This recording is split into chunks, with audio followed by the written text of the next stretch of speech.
Time to get this part of the garden ready to plant some sorghum.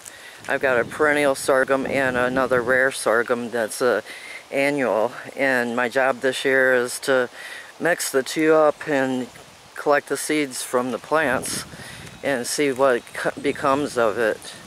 At a yard sale the other day, I found this old tiller. It's a row. I looked it up and it could be 1960s because of the color. But there is one that you can buy on the internet, new, kind of like this, for over $200. I looked on eBay and it's like $100 and some for one sort of like this that's been painted a little different. And I'm really happy. It's just, you know, a decoration in my yard. My husband just rolled his eyes and said, "You don't need that," and of course I don't. But today I told him that I've really enjoyed this because it works really good. I told him that it took me no time at all to till up the soil over there that he already tilled with the tiller. You know, it's like he just couldn't help but laugh, you know, as in all it caught was a couple of roots that he missed. But let me get to planting, or start making the bed. What I've done is created 6 rows here. 1, 2, 3, 4, 5, 6 coming out. So this is a little bit over 6 feet that I'm taking up, and I know I could plant closer, but because this is for the Experimental Farm Network, I'm just going to start with 3 rows right here of the perennial and 3 rows right there of the just rare sorghum. And they want you to plant some now and then wait a little bit and plant some more.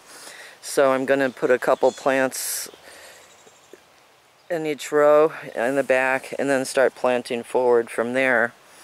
And later on I'll be cross-pollinating them and seeing what we can come up with. But for now, I've got the regular soil and a little bit of common manure, not much, because my son-in-law told me that sorghum doesn't like high nitrogen, and it does like water that people around here grow it by the river. So what I'm doing is creating this pit, making it like a swale.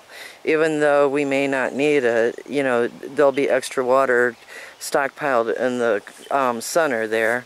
And I've cut some grass. Now I'm going to get the bagger over here and put grass in the row part.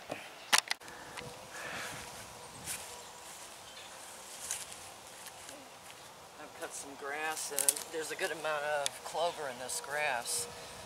So this will break down into some nitrogen in the future.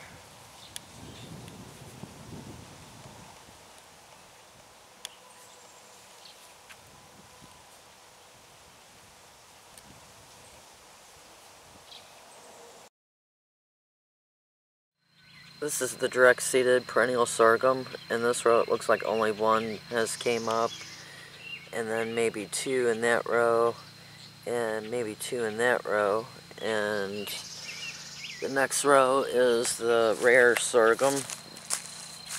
It looks like maybe 2 in that row, maybe all 3 in this row. And then that row, I kind of dropped it, so there might be quite a few. And there might be some grass that jumped in there too that's camouflaging itself. Won't know until it starts growing. And then the corn is all coming up down there. I planted these on the 26th of May, and I started these in containers that night. And I'm showing the difference of in the ground versus in the container. Today I'm going to plant these in the ground. Part of the mission is to start the sorghum at different times and see the difference in growth rate versus, you know, just planting it all at one time. So this is part 2, and then when it gets fully mature, I'm going to cross some of the coral sorghum, which is a rare sorghum, with some of the perennial sorghum and see what the results come from crossbreeding. The two new ones that I'm adding, the soil here seems to be still moist, so that's a good sign. Where back there the soil was kind of dry, so that might be why only one of these back here made it. There wasn't enough soil or enough moisture in the ground. Let's check over here on this one. The kitty says, forget the soil. There seems to still be moisture in here, so hopefully this one will do fine.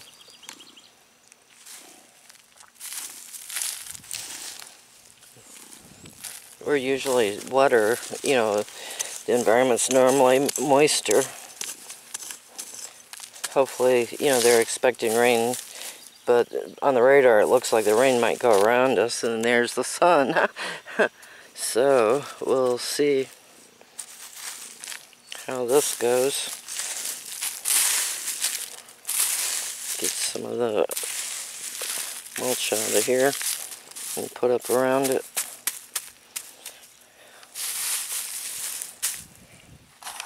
On the perennial, or on the coral sorghum, at the moment the soil is not quite as wet or moist as it is over there with the mulch. So I'm going to go ahead after I plant these and bring mulch, wood mulch over.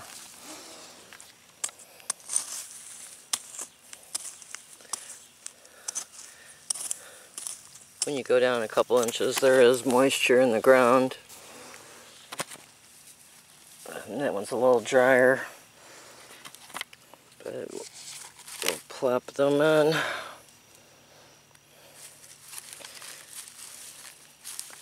This container had 2. That one, I'm digging the hole down deeper to where the soil is, some moisture, and putting this one in.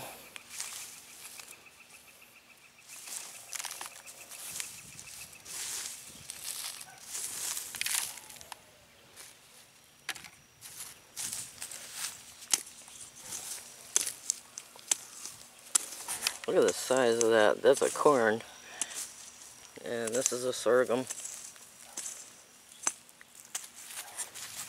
I made a spill there, so there's a bunch of this kind of sorghum seeded. The coral sorghum seems to be a lot better results in drier ground than the perennial. So from the beginning few weeks, the result is the wood chips are going to retain more moisture, and the grass that I cut and put on here and the areas I dug down has already disintegrated or broke down, so I either have to put more grass on or put wood chips on. And so I guess wood chips, here we come.